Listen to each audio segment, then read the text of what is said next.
Bien, perfecto. Pues bienvenidos a todos. Es un gusto enorme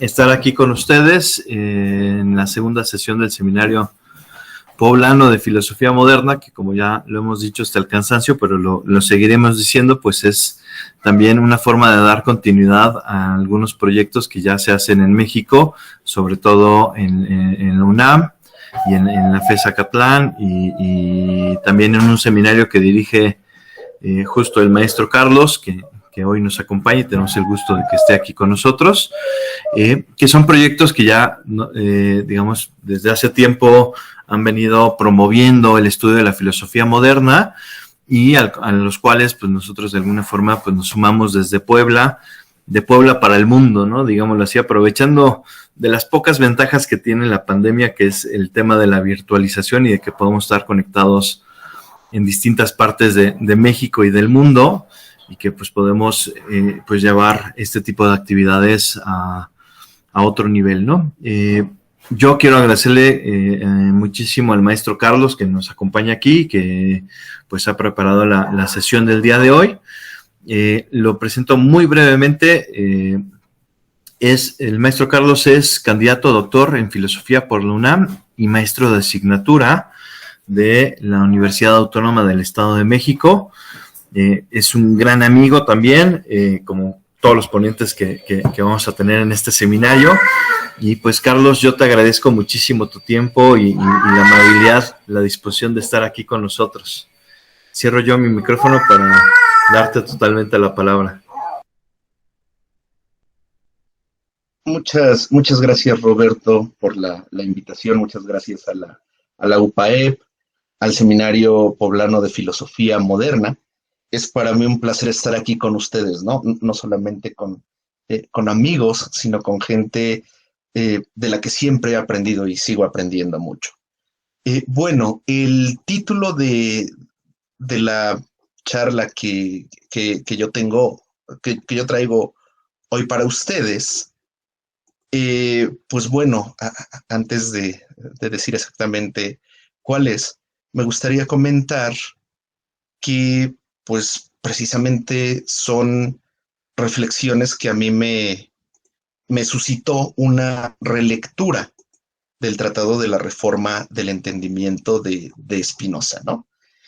Naturalmente, esta relectura va a estar aderezada, por así decirlo, por todo el background que ya tengo al leer a Spinoza, ¿no? Y bueno, por ahí aparecerán algunas ideas de la ética demostrada según el orden geométrico. Por ahí también van a aparecer algunas referencias a los principios de la filosofía de Descartes. Pero primordialmente intento enfocarme en el Tratado de la Reforma del Entendimiento. Eh, el título de mi charla es Spinoza, la forma de la verdad. Reflexiones sobre el Tratado de la Reforma del Entendimiento. Y bueno, de alguna forma, aunque pretendo mostrar una lectura, permítaseme decirlo así, rigurosa de Spinoza, también me permito ser un poco lúdico, ¿no? Hay unas ideas que estoy ensayando y afortunadamente pues hay conocedores entre el auditorio de Kant, de Hegel, y esto va a ser muy fructífero para el diálogo. Bueno, pues a manera de introducción, comienzo. Un libro clásico sobre epistemología, me refiero a Teoría del Conocimiento de Johannes Hessen, comienza por abordar el problema de la posibilidad del conocimiento en un recorrido que inicia por el dogmatismo y concluye en el criticismo. El dogmatismo, entendido en sentido epistemológico y con una evidente influencia kantiana, es una postura que no problematiza el conocimiento, lo da por supuesto y no repara en que éste establece una relación entre sujeto y objeto. No obstante, el criticismo sí problematiza dicha relación, y no solo eso, sino que también examina sus condiciones de posibilidad. A diferencia del dogmatismo, el criticismo no puede proceder, abro cita, sin la crítica de su propio poder, cierro cita. De este modo, el criticismo se perfila como el punto de arranque de cualquier proyecto epistemológico serio, pero, afirma Hessen, esto no significa que sea preciso admitir la filosofía kantiana. Sin embargo, pareciese que el catedrático de Colonia no concede cromatismos intermedios entre dogmatismo y criticismo. Dado que las formas del conocimiento que generan racionalismo, empirismo, intelectualismo, etc., son pensadas únicamente mediante una polaridad que o se basa en la ingenuidad del dogmatismo o reposa en la actitud reflexiva del criticismo. Así, las formas de la verdad que generan racionalismo, empirismo e intelectualismo, por mencionar algunos, se deciden a partir de una perspectiva que pasa por inadvertidas las sutilezas de las propuestas epistemológicas que no tienen por idea rectora una crítica de la razón. Una crítica de la razón que traza positivamente sus límites con la convicción de que ésta no debe rebasar lo dado por la experiencia. Una crítica que responde a los desafíos del escepticismo y que tildará de dogmatismo a cualquier proyecto epistemológico que no proceda según sus designios. Aquí cabría preguntarse, ¿qué pasaría con las propuestas epistemológicas que pretenden acotar a la razón mediante otras vías?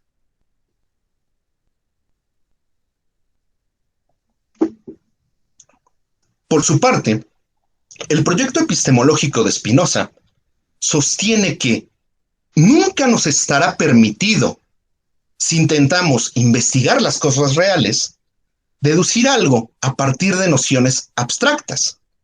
Y nos guardaremos mucho de mezclar las que solo están en el entendimiento con las que están en la realidad. Hasta ahí Spinoza. Indudablemente, el neerlandés está llamando la atención sobre los abusos de la abstracción. Fueron naturalmente los excesos que sobre esta realizó la metafísica los que, entre otras cosas, propiciaron su adhesión al nominalismo. Bueno, cierta adhesión. La cita anterior también confirma que se apuesta por una clara distinción entre los contenidos propios del entendimiento y aquellos que pertenecen al orden de lo empírico. Con lo anterior, cabe aclarar, no estoy intentando hacer una kantianización de Spinoza, ni pretendo reclamar una parte del criticismo para el espinosismo. Lo que sí me interesa es pensar la epistemología de Spinoza como un discernimiento negativo del entendimiento, en la medida en que la imposibilidad del conocimiento es producto de su impotencia, y por el contrario, la posibilidad de conocer es potencia.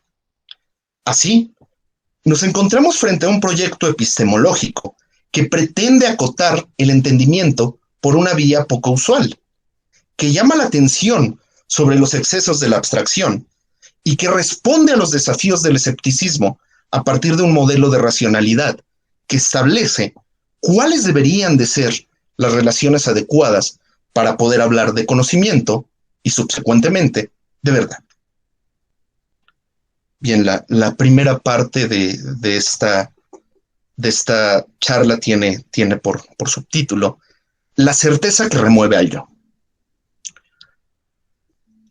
Es menester decir que las reflexiones epistemológicas del neerlandés no parten del yo, pero esto tiene consecuencias bastante profundas, mismas que van más allá del posicionamiento crítico ante el proyecto cartesiano.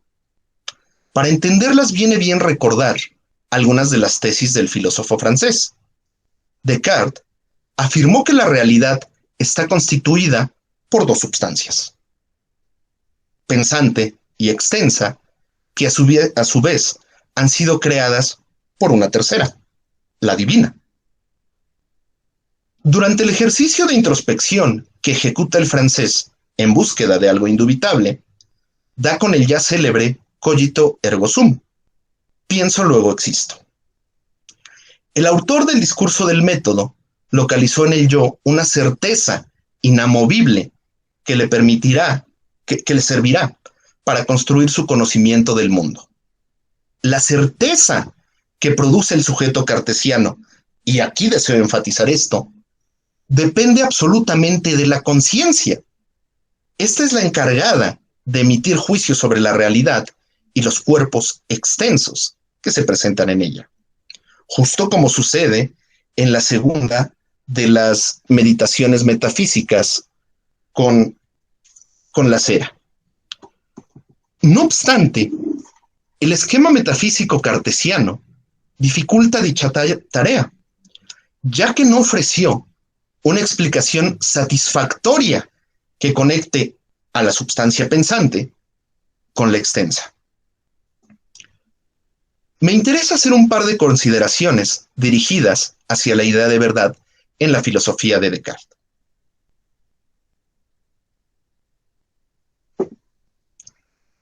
En primer lugar, deseo reparar en que la certeza de la que habló el francés responde a un modelo internalista que construye un esquema del conocimiento en las que sus criterios de posibilidad y verdad residen absolutamente en el sujeto.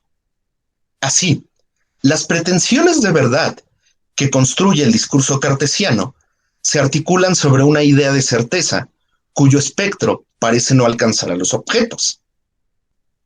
En segundo lugar, la forma de la verdad que produce la epistemología cartesiana hace de la correspondencia entre intelecto y objeto una relación regida por su concepto de certeza. Pues el sujeto solamente arriba a la verdad mediante una certeza internalista que certifica y opera cierta conexión entre el intelecto y el objeto en cuestión. Un modelo de certeza que responde a la configuración que en ella imprime el sujeto cartesiano. En efecto, claridad y distinción parecen tener un papel relevante en la búsqueda de la verdad, pues dice el propio Descartes. Paréceme poder establecer, como una regla general, que todo lo que percibo muy clara y determinadamente es verdadero. Cierro cita. Sin embargo, lo claro y lo distinto también están supeditados al modelo cartesiano de certeza.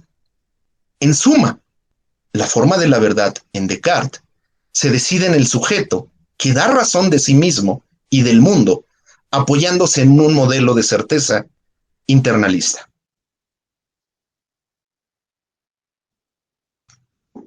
Spinoza ofrecerá un esquema de la realidad muy diferente al de Descartes. Para el neerlandés no hay tres substancias, sino solo una de la que deriva todo lo que existe. La substancia posee infinitos atributos, de los cuales únicamente percibimos pensamiento y extensión. Así, los individuos particulares, nótese que no estoy hablando ni de sujeto ni de un yo, son modos finitos en los que los atributos de la substancia, pensamiento y extensión convergen. En efecto, el ser humano es una idea existente en acto, que a su vez está conformada por una colección de ideas que expresan su existencia de una determinada manera. Abro cita.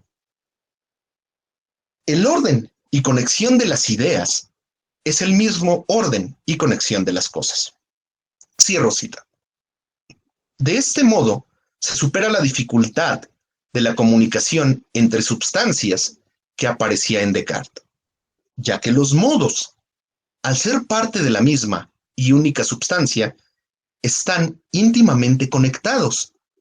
Lo anterior no supone únicamente una ingeniosa corrección de carácter lógico a la propuesta, a la argumentación cartesiana, sino que tiene implicaciones ontológicas y epistemológicas muy profundas que analizaremos ahora mismo.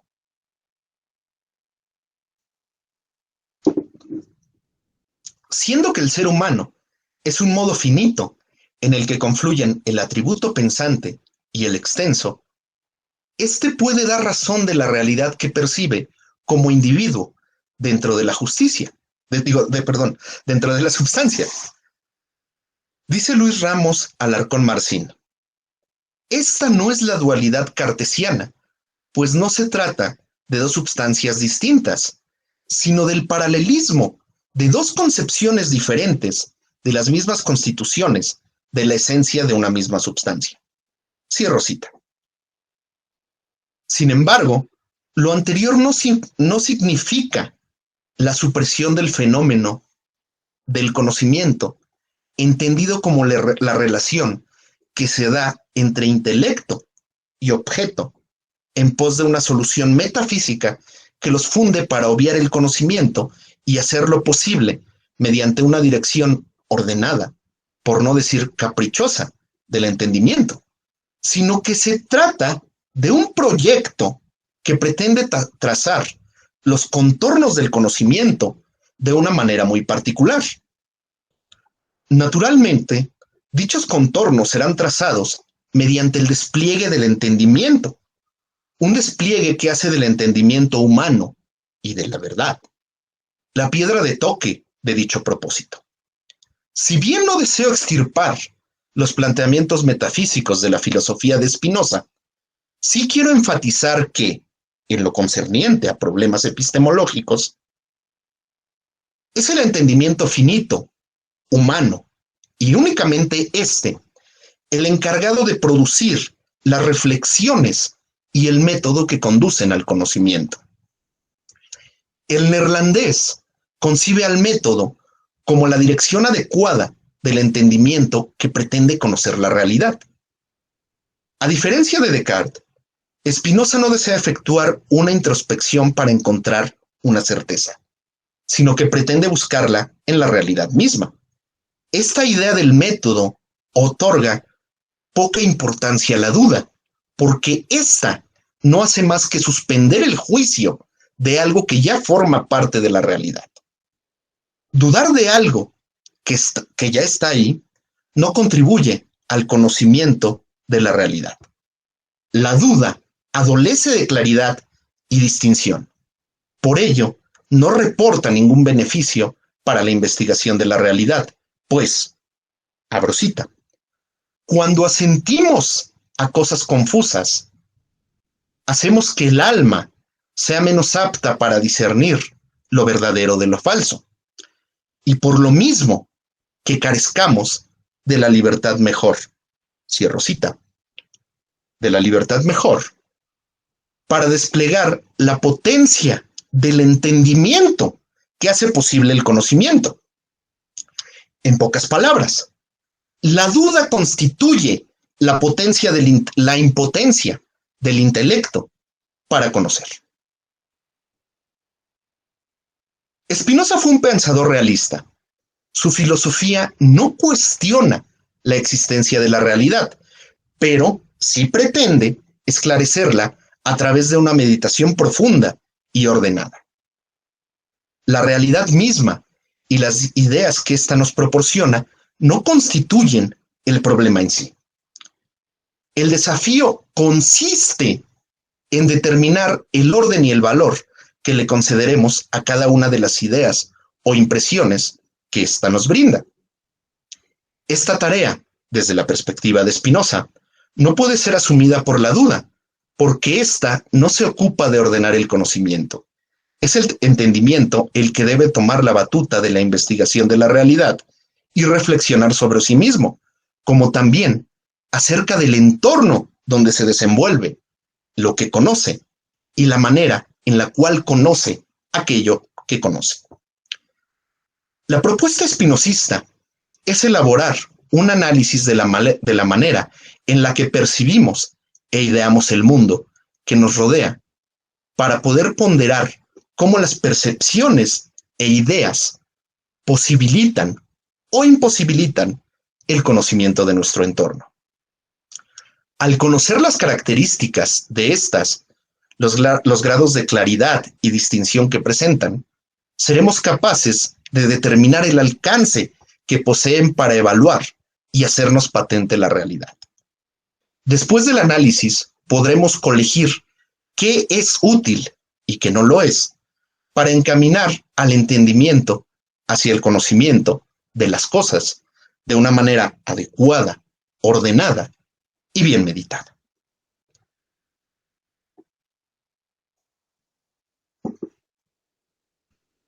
Antes de continuar, quisiera hacer un par de observaciones que perfilan la forma de la verdad en Spinoza, aunque más tarde volveremos puntualmente sobre la noción de verdad del neerlandés.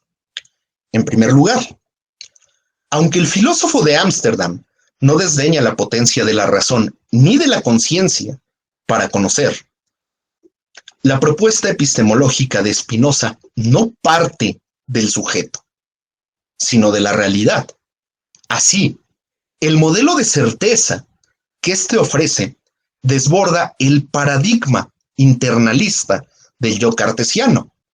Por lo tanto, el esquema del conocimiento que genera la epistemología spinozista tiene otras dos consecuencias relevantes. Primera, estamos frente a una propuesta que conecta el intelecto con la realidad, sin caer en un realismo ingenuo. Segunda, la forma de la certeza que genera no depende únicamente de criterios subjetivos, sino que también involucra criterios externos.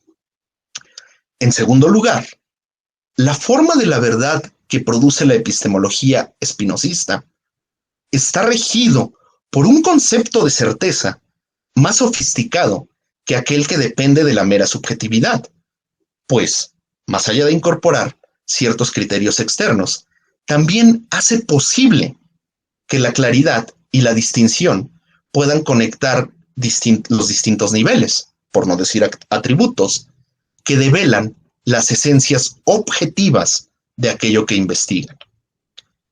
Lo anterior exige esclarecer la noción de certeza dentro de la filosofía de Spinoza.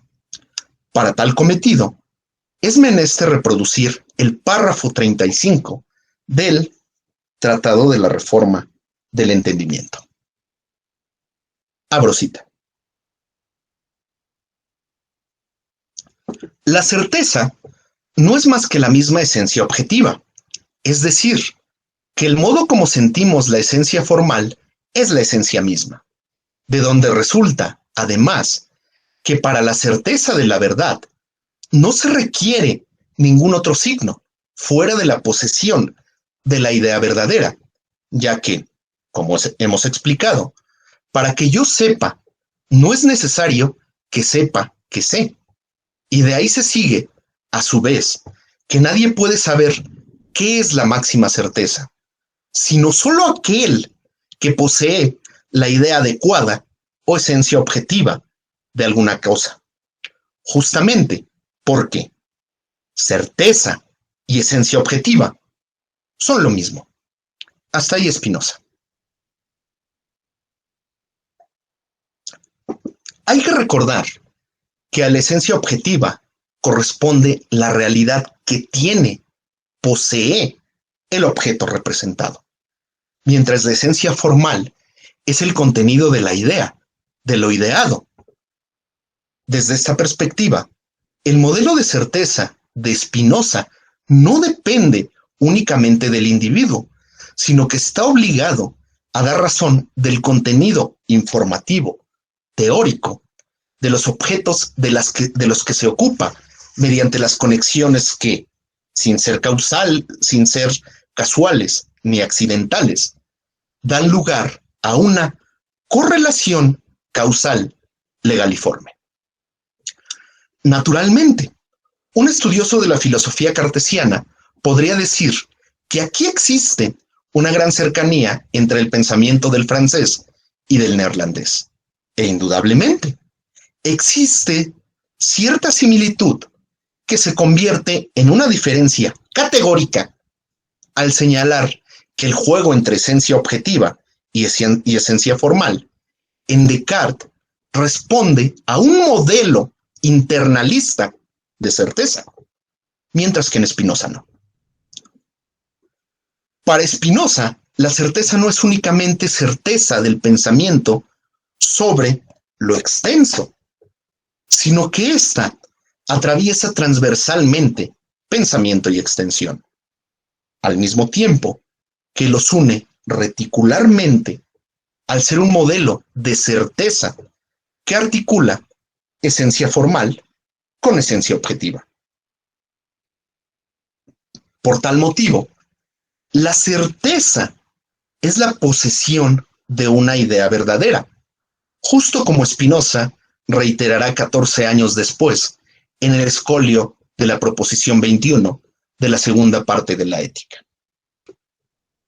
En efecto, en cuanto alguien sabe algo, sin más que lo sabe, y sabe a la vez que sabe lo que sabe.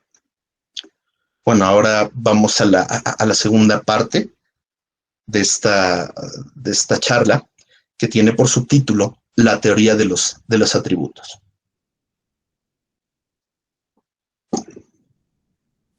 Es imperativo pensar esta noción de certeza en consonancia con la teoría de los atributos.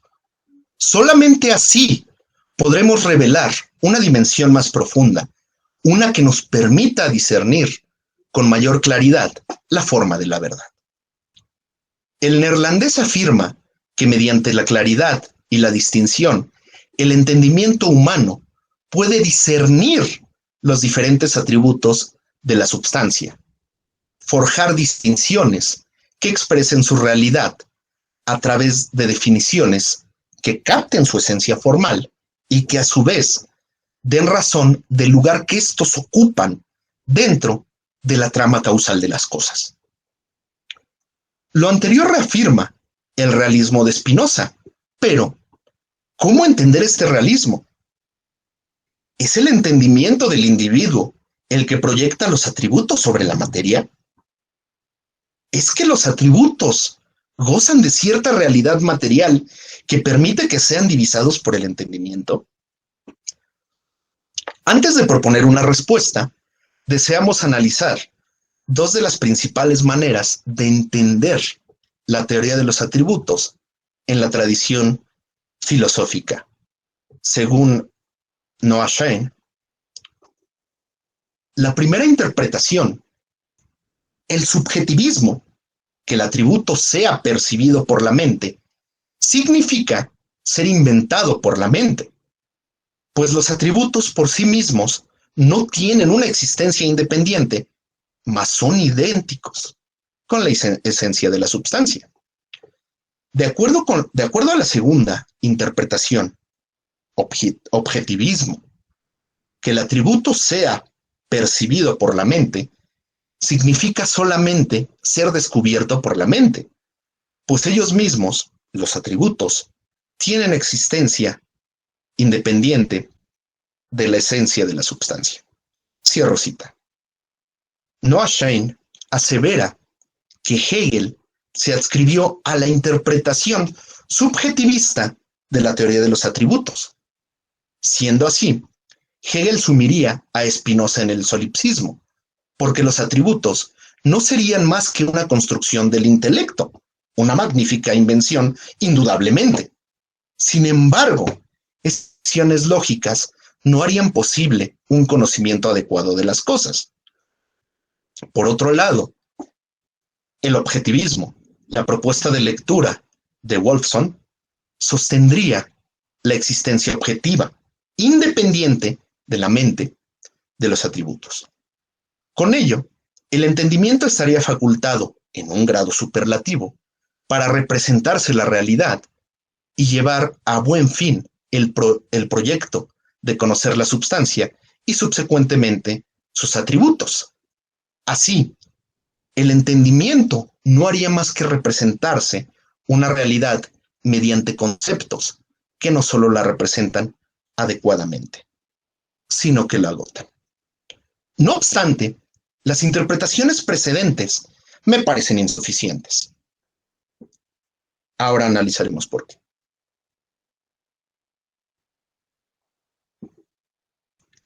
Si nos ceñimos a la lectura de Hegel, Spinoza parte exclusivamente del entendimiento para dar fe de la realidad, lo que significaría que el neerlandés no únicamente operaría un modelo absolutamente subjetivo e internalista de certeza, sino que la claridad y la distinción no residirían en los objetos.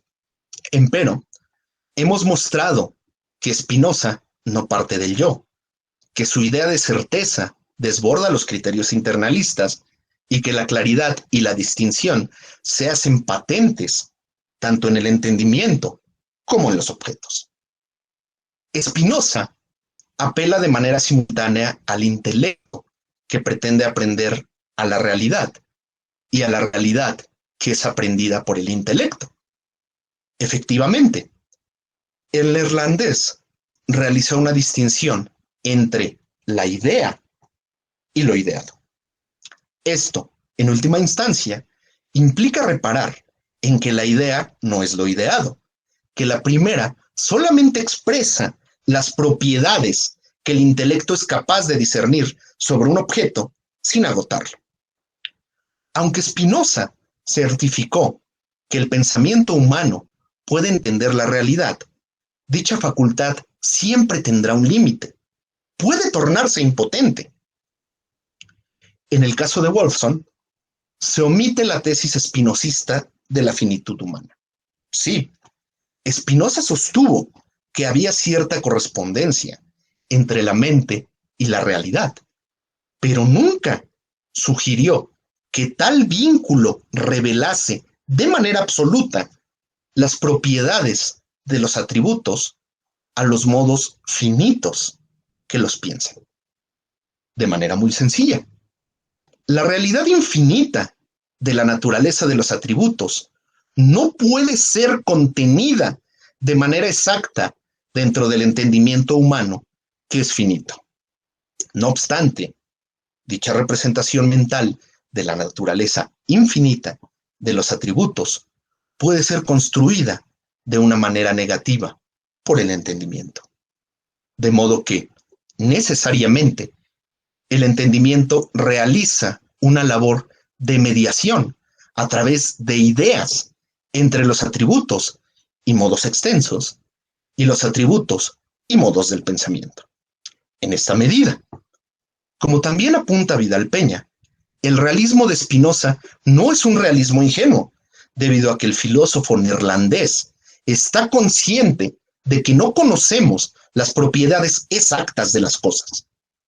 Tampoco conocemos gratuitamente, pues para ello debe de existir una mediación del intelecto, que no es mera creación lógico-intelectual, ya que tenemos ideas verdaderas, que bien parciales nos sirven para generar conocimiento del mundo, del que, indudablemente, poseemos alguna información.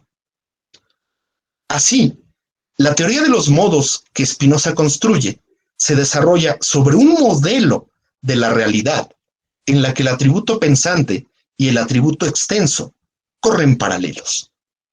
Ambos expresan parte de una realidad que debe ser comprendida mediante los paralelismos que la afección mutua entre pensamiento y extensión genera. Abro cita. En efecto, todas las maneras en que un cuerpo es afectado se siguen de la naturaleza de ese cuerpo afectado, y que a su vez de la naturaleza del cuerpo lo que afecta. Por eso, la idea de aquellas implica necesariamente la naturaleza de ambos cuerpos. Y, de esta suerte, la idea de la afección, cualquiera que ésta sea, en cuya virtud el cuerpo humano es afectado por un cuerpo externo, implica la naturaleza del cuerpo humano y la del cuerpo externo. Cierro cita. El neerlandés no concibe al pensamiento como algo aislado del cuerpo, sino que lo entiende como algo que está inserto en la realidad de manera paralela a la extensión propia del cuerpo. Para Spinoza, No existe divorcio alguno entre pensamiento y extensión, pues, al coincidir en el modo finito del hombre, ambos competen a su existencia particular en cuanto a que son modificaciones finitas de los atributos de la substancia que son entendidas bajo uno u otro modo. Nunca dejarán de relacionarse, ya que parten de una y la misma cosa. El cuerpo es el órgano por el cual el pensamiento es estimulado para pensar cosas, pero a su vez, el pensamiento es el encargado de elaborar las ideas que sirven para que el hombre perciba la realidad de la que participa. Efectivamente, Spinoza se acerca mucho a los planteamientos del empirismo, pero no reduce el entendimiento humano ni el conocimiento a simple experiencia, pues durante esta, las ideas se presentan confusas. Así, será tarea del entendimiento elaborar conceptos adecuados a partir de las experiencias de las que participa, esclareciéndolos a través de la claridad y la distinción. Para Spinoza, saber de qué manera somos capaces de elaborar conocimiento es de capital importancia, porque localizar las fuentes de las cuales nos vienen las impresiones del mundo externo y elucidarlas mediante la reflexión racional nos permite estar conscientes de nuestras potencias e impotencias respecto a la realidad, respecto a los atributos. Bien, ahora pasamos a la tercera parte, ya la penúltima de esta charla, que tiene por título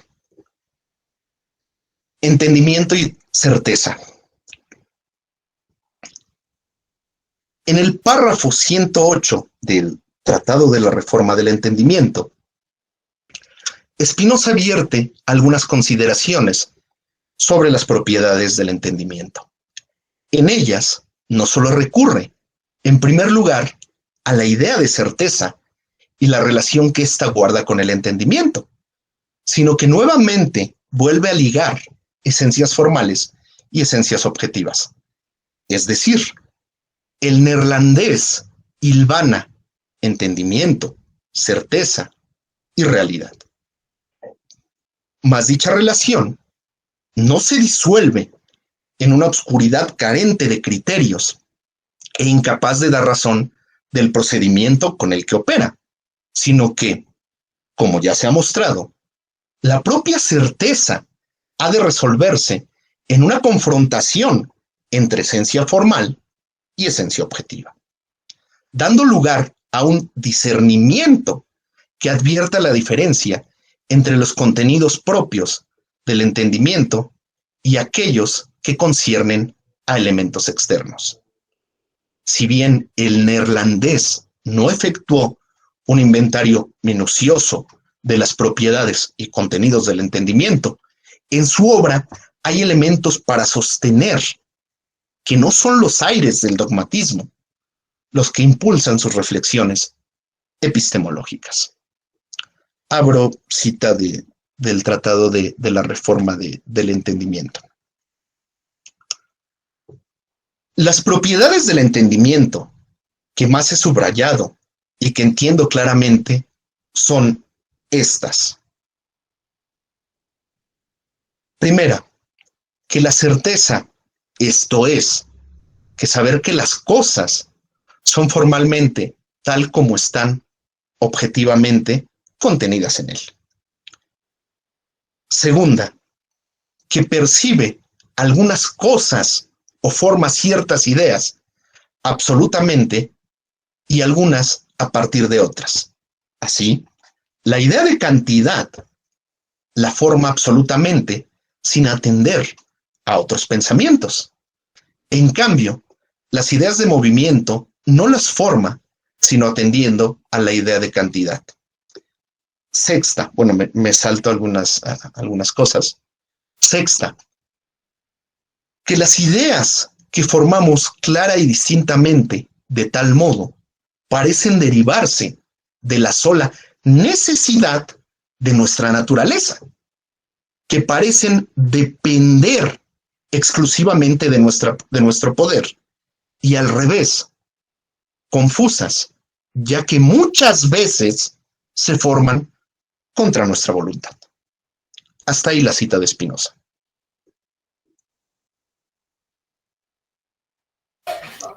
Que el entendimiento implique la certeza, entendiendo la certeza como expresión de la potencia del entendimiento que es capaz de mostrar la verdad, no clausura la posibilidad de que el entendimiento pueda caer en la impotencia, en la incapacidad de conocer, en la ignorancia, en la duda.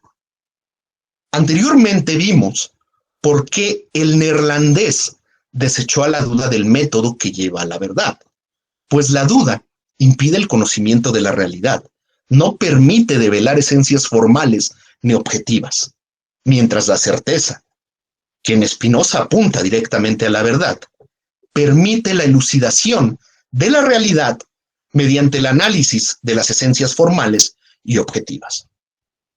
En este proceso, el entendimiento genera distinciones que permiten producir juicios que afirman o niegan la correspondencia entre el contenido de la esencia formal que produce el intelecto y la rectitud de la esencia objetiva que brinda la realidad. Por otro lado, el entendimiento construye algunas ideas con absoluta independencia, mientras otras dependen de la afección que otros cuerpos generan sobre otros cuerpos, incluso de las afecciones que unas ideas generan sobre otras ideas. En efecto, hay ideas rectoras, por llamarles de algún modo, que sin ser innatas, vertebran y posibilitan nuestro conocimiento de la realidad. Mas el neerlandés reconoce que hay un momento en el que el contenido propio del entendimiento, el que se da únicamente a su interior, ha de abandonar su proceder endógeno para proyectarse mediante otras ideas o conceptos que él mismo genera hacia el exterior. Pero esta proyección hacia el exterior no constituye ningún intento por solventar algún problema análogo al solipsismo. Desde el principio, Spinoza ancló su reflexión epistemológica a la realidad, sin dejar de atender al hecho esencial de que dichas reflexiones son realizadas desde la perspectiva humana, desde la finitud.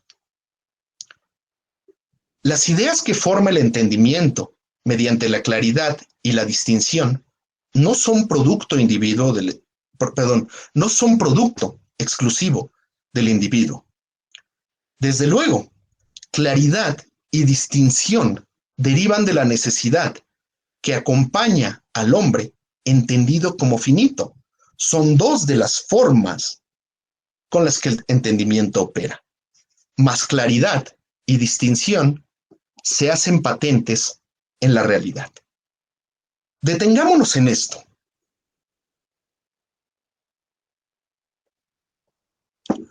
Pues el propio Spinoza dijo que no había nada positivo que revistiese a la naturaleza de tal o cual cualidad.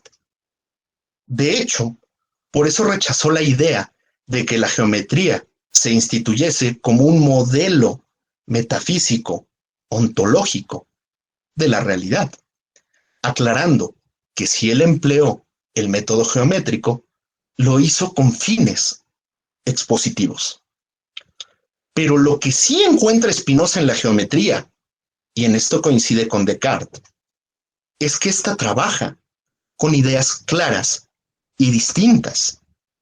No da lugar a confusiones, pues los elementos con los que opera distan de ser confusos y muestran propiedades que no dan lugar a dudas, ya que, aun sin proclamar que exista un orden geométrico en el universo, se puede hablar de propiedades simples, como por ejemplo, límites. Estos se muestran claros y distintos. Evidentemente, un cuerpo puede ser limitado por otro cuerpo mayor, y así sucesivamente. Precisamente por ello claridad y distinción están presentes tanto en el entendimiento como en la realidad. Por ello no dependen exclusivamente de nuestro poder. Precisamente por ello se convierten en los elementos que potencian al entendimiento para conocer. Por ello, son afirmación absoluta del conocimiento por encima de la duda y de la voluntad ciega. Precisamente por ello, colocan un freno a la imposibilidad del conocimiento y por eso estos pueden articular una noción de verdad que atraviese transversalmente a los atributos pensante y extenso. Ya llegamos a la parte final de esta charla, es la cuarta parte, que tiene por subtítulo la forma de la verdad. La verdad tiene una potencia propia que expresa por sí misma su realidad, pues la certeza se ve satisfecha mediante la forma adecuada del razonamiento al forjar criterios de legitimidad a partir de la propia verdad. En efecto, la piedra de toque del método de Spinoza es la verdad. Esta misma traduce las esencias formales en certeza, en conocimiento. La idea adecuada produce certeza y es verdadera. Abro cita. La verdad se manifiesta a sí misma. Para probar la verdad y el buen razonamiento, no necesitamos ningún instrumento aparte de la misma verdad y del buen razonamiento. Cierro cita. La potencia de la verdad no solo desarticula al escepticismo, sino que da pie a una serie de consideraciones que nos dicen más sobre el entendimiento acerca de los procesos que en él operan.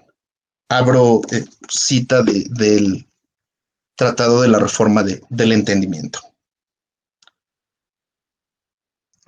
Si todavía algún escéptico siguiera dudando de la misma verdad primera y de todas las que deduciremos tomándola como norma, o es que él habla en contra de su conciencia, o habremos de confesar que existen hombres cuyo ánimo está completamente obcecado, bien de nacimiento o bien a causa de los prejuicios, es decir, por algún azar externo. Esos tales, en efecto, ni siquiera se sienten a sí mismos. Si algo afirman o de algo dudan, dicen que no saben nada, e incluso dicen ignorar eso, que no saben nada.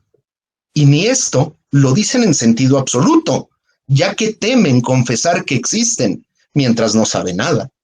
Por eso deben permanecer definitivamente mudos. No sea que supongan algo que tenga visos de verdad. Hasta ahí Spinoza.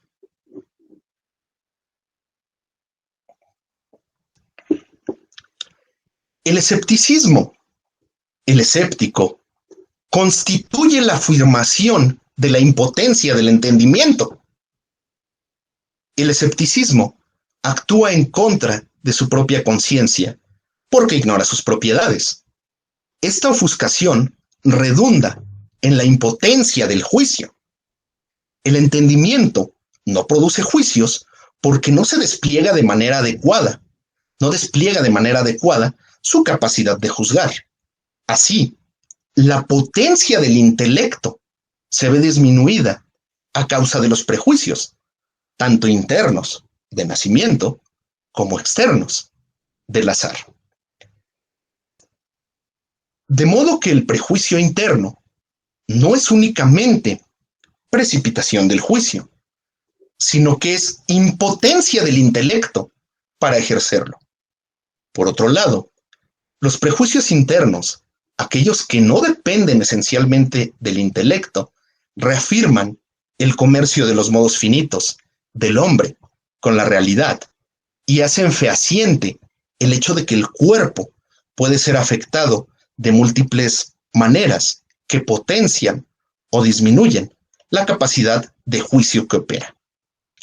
Pero en las últimas líneas de la cita anterior, Spinoza preparó otro argumento contra el escepticismo, uno que devela la posibilidad de la verdad, ya que sugiere que dentro de la idea adecuada yacen los signos de la verdad misma.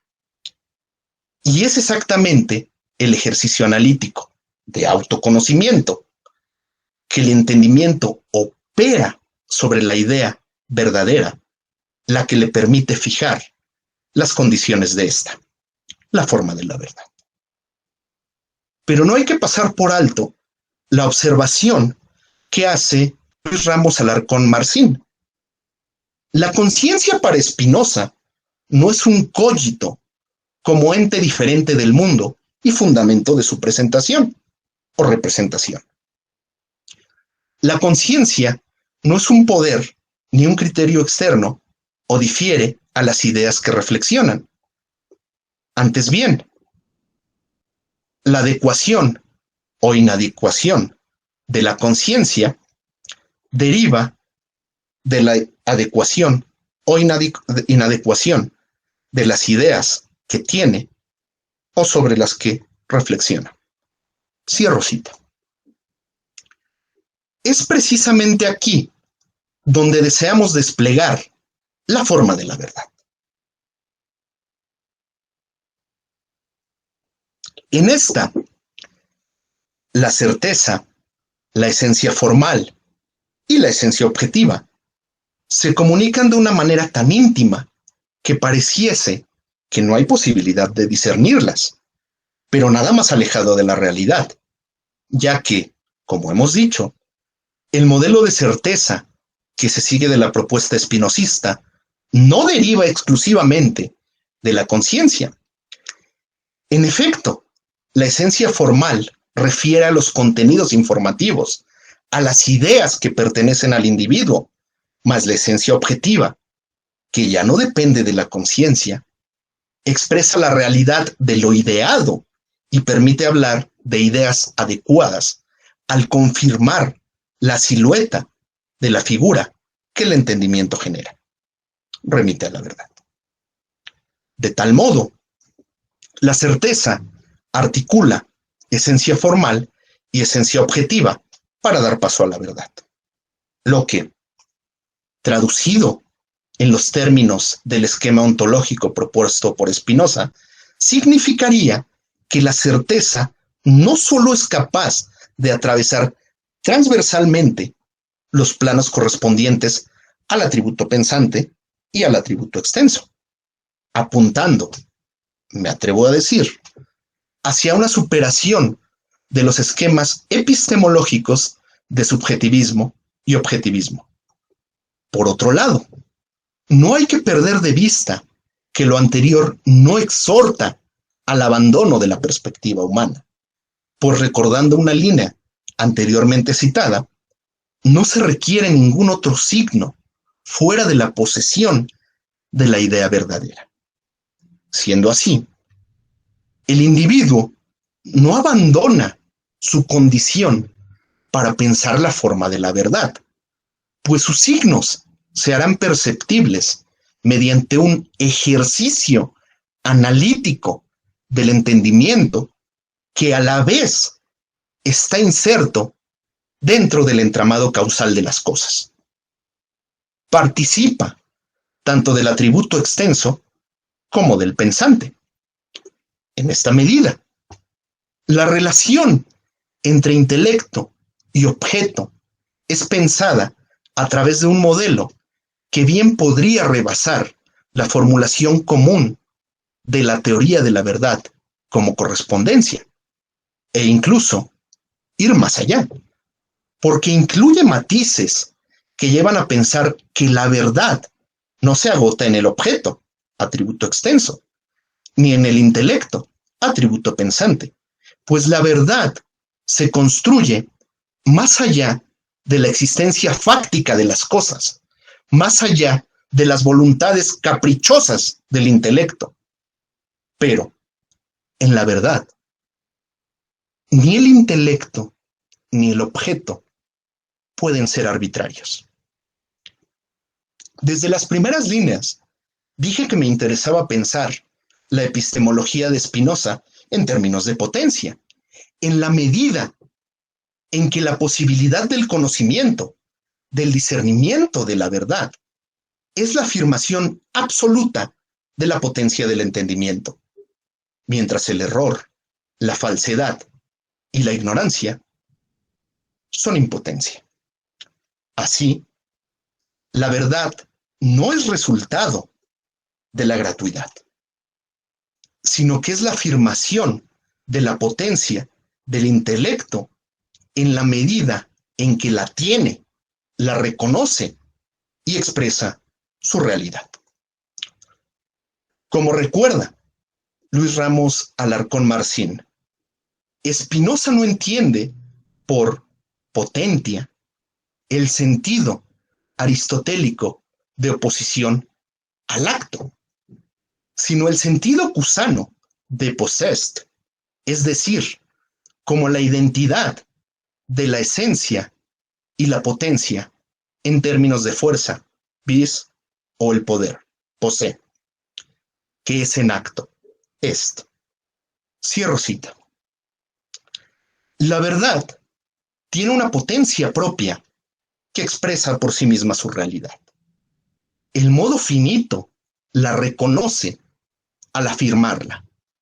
Por eso, el método consiste en el mismo conocimiento reflexivo, ese fundamento que debe de dirigir nuestros pensamientos no puede ser otro que el conocimiento de aquello que, dice Spinoza, constituye la forma de la verdad. Muchas gracias.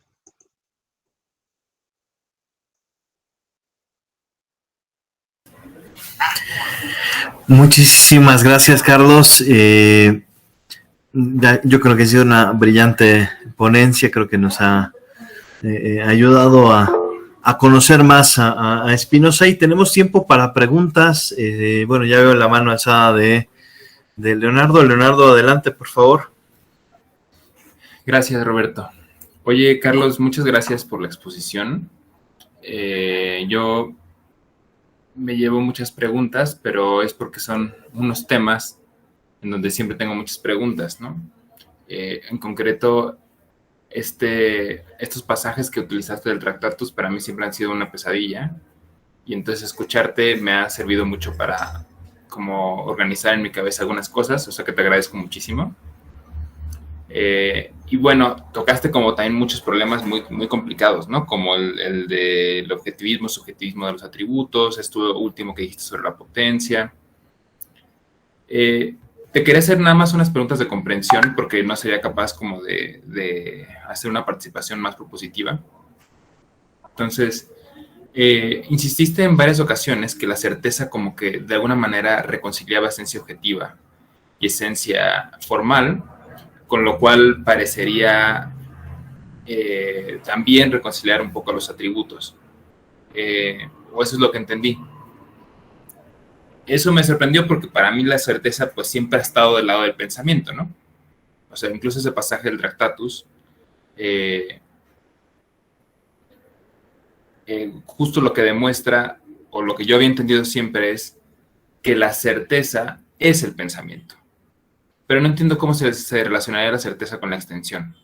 Entonces esa es una duda. Y la otra duda es sobre una cosa que mencionaste del cuerpo, en donde dijiste el cuerpo, digamos que hablaste del cuerpo en términos del instrumento o el órgano del pensamiento.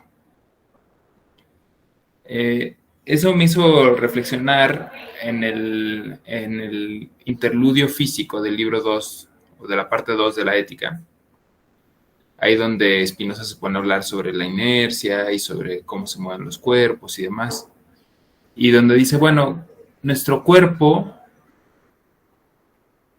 es especial solo porque tiene muchas partes, ¿no? O sea, parecería que Spinoza lo que quiere es diluir la distinción que hay entre nuestras almas, o sea, la idea de nuestro cuerpo, y la idea del resto de los cuerpos.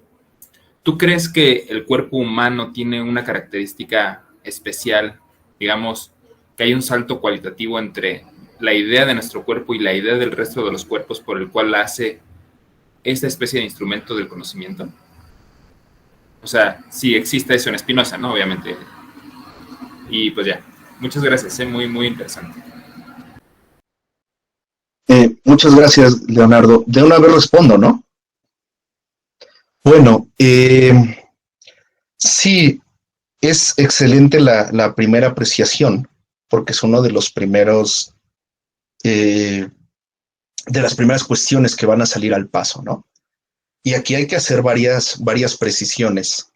La primera es que esta propuesta de certeza de Spinoza en ningún sentido pretende erradicar la certeza de la conciencia.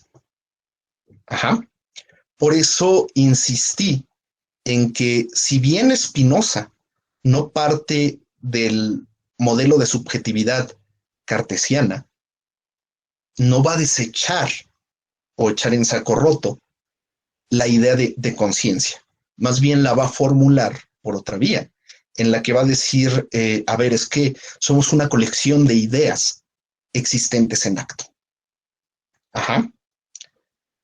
Así esta idea de certeza, por eso decía al principio que me atrevía a jugar un poquito con la lectura de Spinoza, esta idea de certeza se proyecta hacia un espectro más amplio que el de, vamos a decir, individuo, para despojarnos de esta terminología cartesiana, ¿no?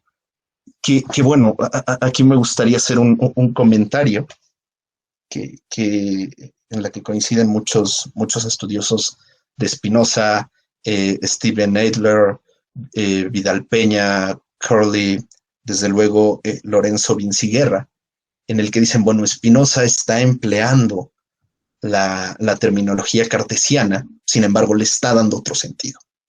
Y a veces ese es uno de los problemas, ¿no? Que Spinoza está empleando un lenguaje que incluso, bueno, que aún siendo cartesiano, todavía tiene una carga conceptual muy, muy pesada que viene de la Edad Media, ¿no? Así que, bueno, eso habría que tenerlo presente. La segunda precisión que yo haría, por eso es que te digo que habría que considerar varias cosas. La segunda precisión que yo haría es vendría desde el modelo. Ahorita le podremos llamar provisionalmente ontológico, y va a sonar, según los neocantianos, ¿no? Morente va a decir que esto va a sonar como un pleonasmo, pero no sirve. El modelo ontológico de la realidad que ofrece Spinoza es un modelo en el que tanto el atributo pensante como el atributo extenso son parte de lo mismo. Por eso es legítima esa posibilidad de conocerse. Sin embargo, por eso pensaba incluso la idea de certeza como potencia y la duda como impotencia, porque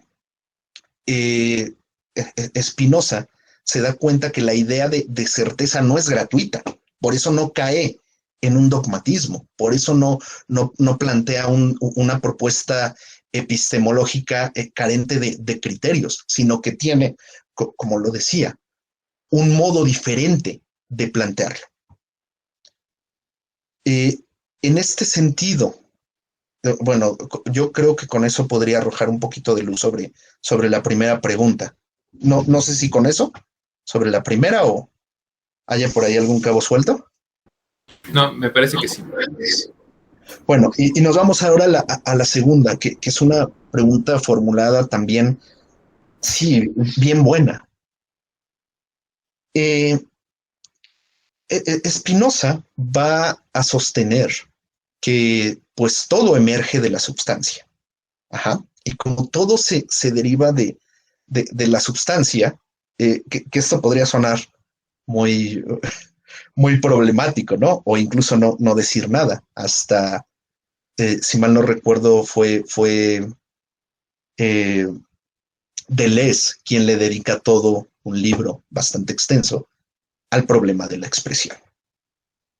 Y Spinoza va a decir que cada modo finito expresa su existencia de una determinada manera.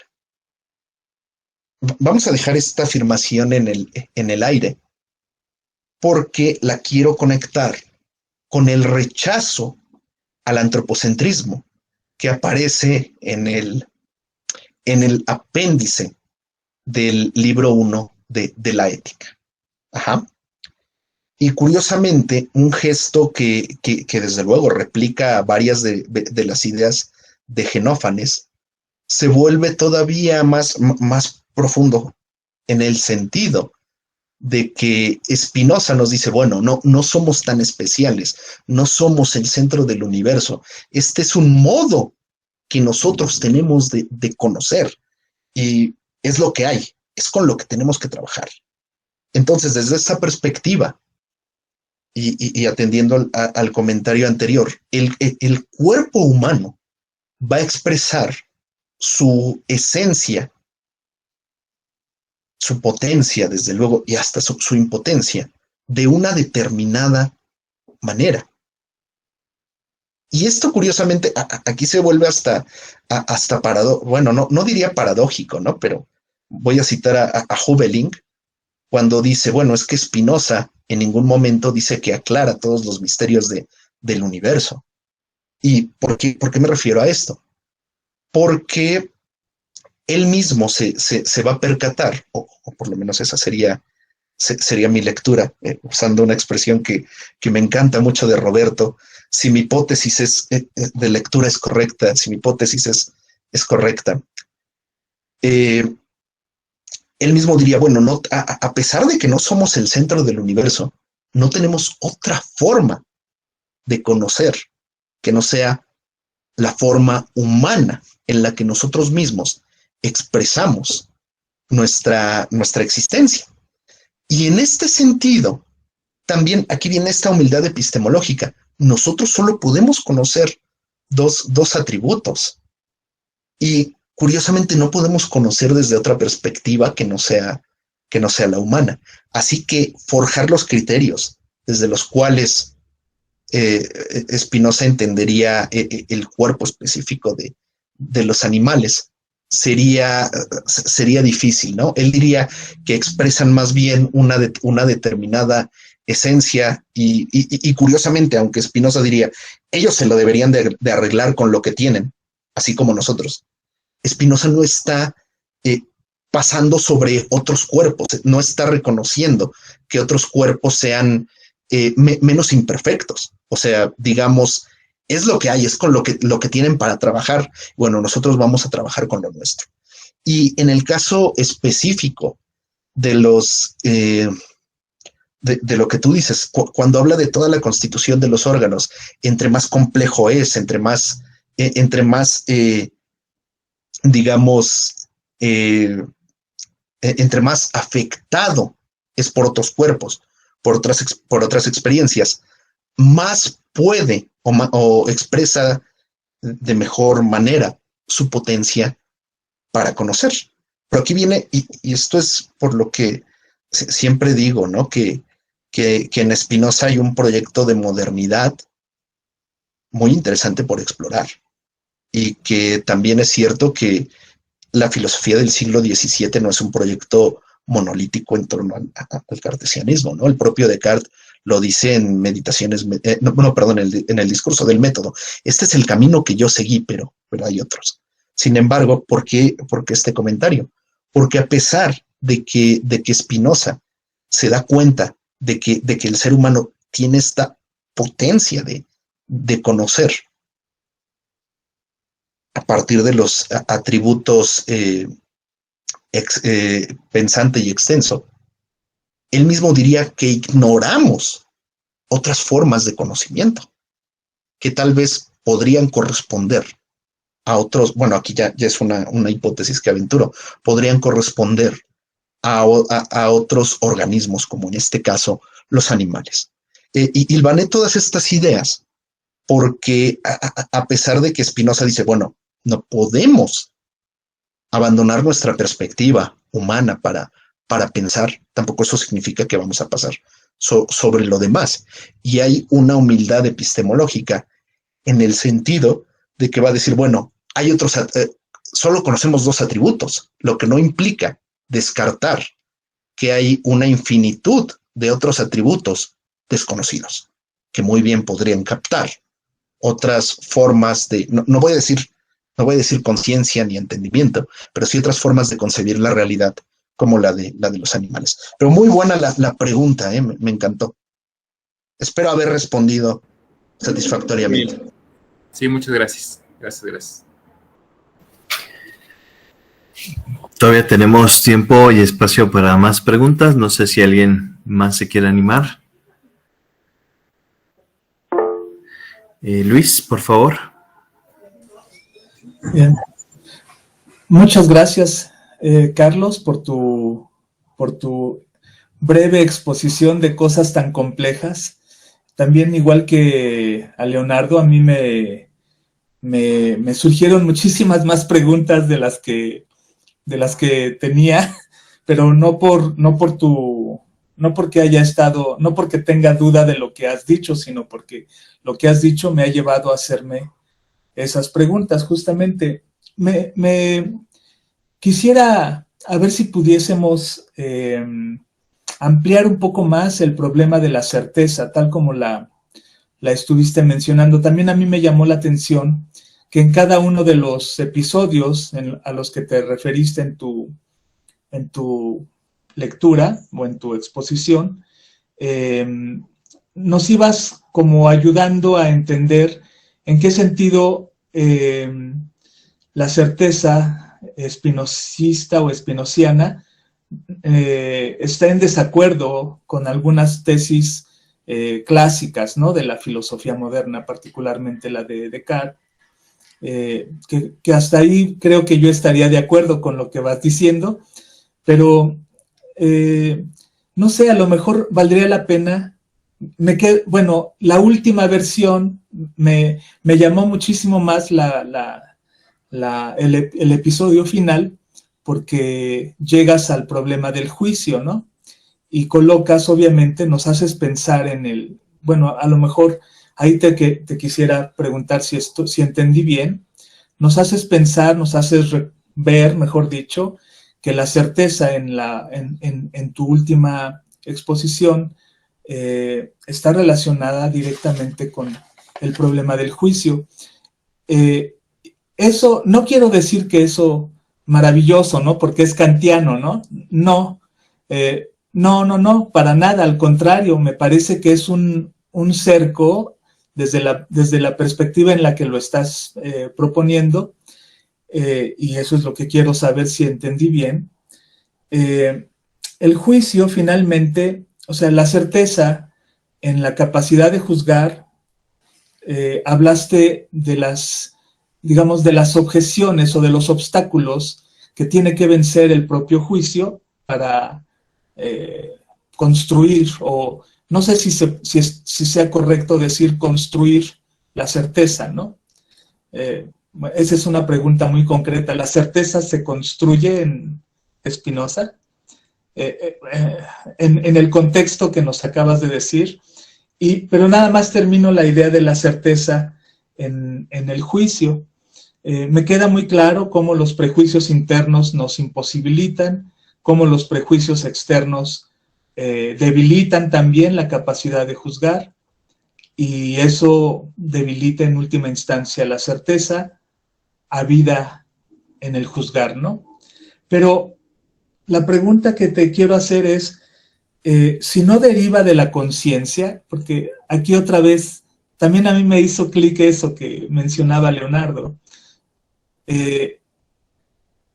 entonces tengo que aceptar que deriva un poco más de la fantasía o de la imaginación, como lo plasma, por ejemplo, en la última parte de la ética, no en las últimas secciones, pues. Pero me pregunto yo si, porque tú hablaste finalmente de que la certeza que no deriva de la conciencia en este último episodio se produce, perdón, dijiste, la silueta de la verdad. Esa producción de la silueta de la verdad, evidentemente si no es cartesiana, ¿no? Porque obviamente que no va a ser cartesiana una silueta, ¿no? A menos que solo sea mera extensión, pues, y ahí volvemos al cartesianismo. ¿Cómo queda finalmente? Es decir, el enfoque del juicio basado en no en el entendimiento, sino sí sería la fantasía o la imaginación. Eso lo han trabajado también Luis Ramos precisamente, ¿no? En un libro que sacó por ahí. Pero es un problemón, pues, porque es las famosas capacidades. ¿Cómo entiendes tú esa versión, ese episodio último de la certeza, Carlos? Si crees que vale la pena que lo amplíes. Y si no, solo dime qué tengo que irme a leer. No, me encantaron las preguntas, pero continúa, ¿o ya quieres que responda? Sí, ya. Okay. Bueno, en primer lugar, y quiero aclararlo, a mí me encanta Kant. Soy fanboy de Kant en este sentido. Sin embargo, por eso al principio decía que hago un ejercicio bastante lúdico de lectura de Spinoza. Y una de las cosas que me orilló a pensarlo de este modo, a pensar de otro modo, ahí va a salir otra de las cosas en las que me va a regañar Roberto, esa vena que siempre trato de ocultar gadameriana. Quise pensar de otro modo, porque en efecto, sí, el criticismo kantiano, pues bueno, va a ser un parteaguas dentro de las reflexiones epistemológicas, ¿no? Pero es cierto que aquí pongo, y no es toda la historia de la epistemología, desde luego, me valgo de un libro clásico que es el de Johannes Hessen, que va a decir, a ver, vamos a entender esto como dogmatismo y como criticismo. Y entonces, a partir de estos criterios, pues empieza a juzgar la historia de la epistemología, ¿no? De la teoría del conocimiento. Y bueno, es un modo de hacerlo, pero también es cierto que mediante esa perspectiva, como diríamos, una perspectiva siempre clausura otra, ¿no? Y por eso es que me interesó pensarlo más allá de una, y lo aclaro, ¿no? Más allá de una kantianización de Spinoza o de reclamar el criticismo para Spinoza, lo que quise hacer fue pensar otro modo de poner un límite a la razón, que eso desde luego ya podría ser muy kantiano. Sin embargo, lo que yo encuentro en todo esto es que nos permite mostrar matices entre certezas, ¿no? Yo hablé un poquito de la certeza en Descartes y hablé un poquito de la certeza en Spinoza, que esto sería un poquito más difícil si lo hacemos desde una perspectiva netamente criticista, ¿no? Por ejemplo, este libro que es maravilloso de Johannes Hessen, incluso otro clásico, ¿no? El de Lecciones preliminares de la filosofía de Manuel García Morente, pues no se detiene en estos matices que hay no solamente dentro del racionalismo, sino también dentro del empirismo. Bueno, digamos que por eso comentaba que me parece que quería hacer una lectura bastante lúdica de Spinoza, ¿no? Y yo estoy encantado, muy, muy feliz, porque hablar de Spinoza para mí es, pero bueno, hecha toda esa aclaración, desde luego que no pienso, y aquí no hay una pretensión de pensar a Spinoza y esta idea del juicio o de la certeza en el sentido de una Urteilskraft kantiana. No estoy pensando en una capacidad de juicio en ese sentido. Así que, aunque me encanta la pregunta que has planteado, y la voy a responder a partir de mis lecturas y de la propuesta que hago. Aunque me encanta, lo primero que diría es, no es mi pretensión entenderlo o hacer una analogía con Kant, ¿no? Que bueno, esto también vendría con una lectura muy de la epistemología. Llevo tiempo dando clases de epistemología. Y una de las cosas interesantes que Gadamer le va a criticar a Kant es que está entendiendo el conocimiento a partir del modelo de la física moderna, el modelo de Newton, ¿no? Y Gadamer va a decir, bueno, es que las ciencias, las Geisteswissenschaften, tienen que comprenderse a sí mismas a partir de sus propios conceptos. Y yo lo que intenté fue pensar a Spinoza a partir de sus propios conceptos. Y ahí sí debo de reconocer que aunque se apunta hacia algo similar al juicio, el propio Spinoza no desarrolló especulaciones sobre ello, ¿no? Así que no lo quiero aventurar tanto por ahí, pero bueno, ya hecha toda esta aclaración y esta motivación. Sí, la certeza en Spinoza se va a construir, pero hay un momento en el que digo, a ver, es que esencia formal, esencia objetiva y certeza no son lo mismo. Tiene que haber un punto de conexión. Y en efecto, la propia postura, vamos a pensar en un escepticismo radical. La propia postura del escepticismo radical sería insostenible para Spinoza, porque habría una potencia del ánimo, del intelecto, perdón, disminuida, ¿no? Y esta propia potencia del intelecto incluso lleva a forjar trampas, porque en un momento muy burlonamente Spinoza dice, bueno, se quedan callados, porque no sea que vayan a afirmar algo que tenga un dejo de verdad. Y entonces, no, ahí Spinoza, hay otra parte, un paréntesis, que me encanta, esos que lo confunden todo y que forman árboles que hablan y que los hombres se forman a partir de piedras y no de semen. Esa cita me encanta. Pero bueno, volvemos a todo esto. La certeza sí se va a construir mediante la potencia de un ánimo bien dirigido.